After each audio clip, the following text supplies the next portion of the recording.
Hello मित्रों, आज मैं आपसे शेयर करूंगा मॉरल किड्स स्टोरी, एक साधु और राजा की कहानी।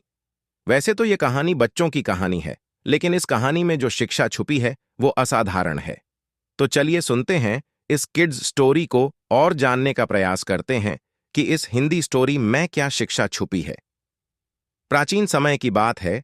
अजबगढ़ नामक राज्य में कुबेर सिंह नाम का एक राजा राज्य करता था। राजा स्वभाव से बहुत ही दयालु था।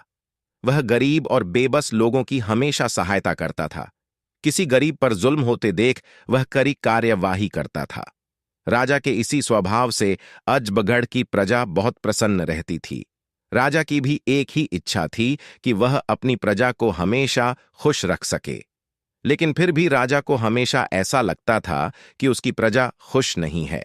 इसीलिए अक्सर राजा प्रजा का हालचाल जानने के लिए भेष बदलकर शहर में घूमा करता था और लोगों की राय जाना करता था। इसी तरह एक बार राजा घूमते घूमते शहर से बाहर जंगल की तरफ निकल गया। राजा के सभी साथी पीछे रह गए और वह एक जंगल में भटक गया। राजा ने अपनी चारों तरफ देखा, कोई दिखाई नहीं दिया। वह भूख से व्याकुल था और शाम भी होने वाली थी। तभी राजा को एक आरशी की कुटिया दिखाई दी। कुटिया देखकर राजा की जान में जान आई। उसी समय राजा ने रात वहीं व्यतीत करने का फैसला किया। जब राजा ऋषि के आश्रम पर पहुंचा तो वहां पर एक आरशी तपस्या में लीन थे और चारों तरफ बहुत ही सुंदर वातावरण था।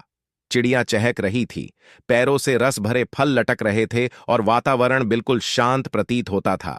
राजा ने घोड़े से उतरकर ऋषि के समीप जाकर प्रणाम किया।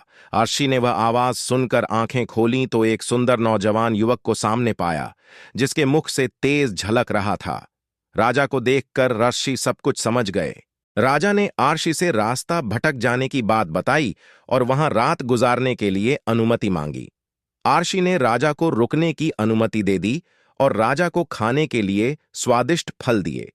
जब राजा ने उन फलों को खाया तो राजा को वह फल अत्यंत मीठे और स्वादिष्ट लगे। राजा ने इससे पहले इतने मीठे फल कभी नहीं खाए थे। राजा ने ऋषि से फलों के इतने मीठे होने का कारण पूछा। राजा की यह बात सुनकर ऋषि ने कहा, यहाँ का राजा दयालु और न्यायप्रिय होगा। वह गरीबों की सहायता करता होगा। वह प्रजा के दुख दूर करने वाला होगा। इसीलिए यह फल इतने मीठे हैं। लेकिन राजा को इन सब बातों पर यकीन नहीं हो पा रहा था। पर राजा इन बातों को झुठला भी नहीं पा रहा था। इसीलिए राजा ने निरीक्षण करने का निर्णय लिया।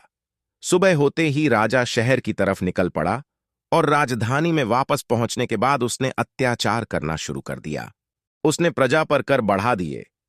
अब राजा गरीबों को परेशान करने लगा। पूरे राज्य में हाहाकार मच गया। ठीक 1 महीने बाद राजा फिर उसी जंगल में उस आश्रम पर जा पहुंचा। जब राजा ने उस आश्रम को देखा तो वह भौंचक्का रह गया, क्योंकि जहां पर पहले पेड़ हरे भरे थे वह सब पेड़ सूख रहे थे। फलों में कीड़े लग रहे थे, चिड़ियां चीख रही थीं। तभी घोड़े की आहट पाकर ऋषि अपनी कुटिया से बाहर आए और राजा को बिठाया। ऋषि ने राजा को ताजा फल खाने के लिए दिए। जब राजा ने फलों को खाया तो उसका पूरा मुंह कड़वाहट से भर गया। राजा ने ऋषि से फलों की कड़वाहट का कारण पूछा। राजा की इस बात का जवाब देते हुए ऋषि ने कहा, अब यहां का राजा बदल गया है, जो प्रजा को दुखी करता है और प्रजा में कड़वाहट फैलाता है। इसीलिए सभी फलों का स्वाद कड़वा हो गया है। यह सब देखकर राजा बहुत प्रभावित हुआ और ऋषि को प्रणाम कर वापस लौट आया। राजा ने अगले दिन से ही पहले जैसा राज्य चलाने लगा। वह फिर से लोगों की सहायता करने लगा और उसके बदलने से फलों और प्राकृतिक में फिर से स्वाद आ गया और प्रजा फिर से सुखी रहने लगी।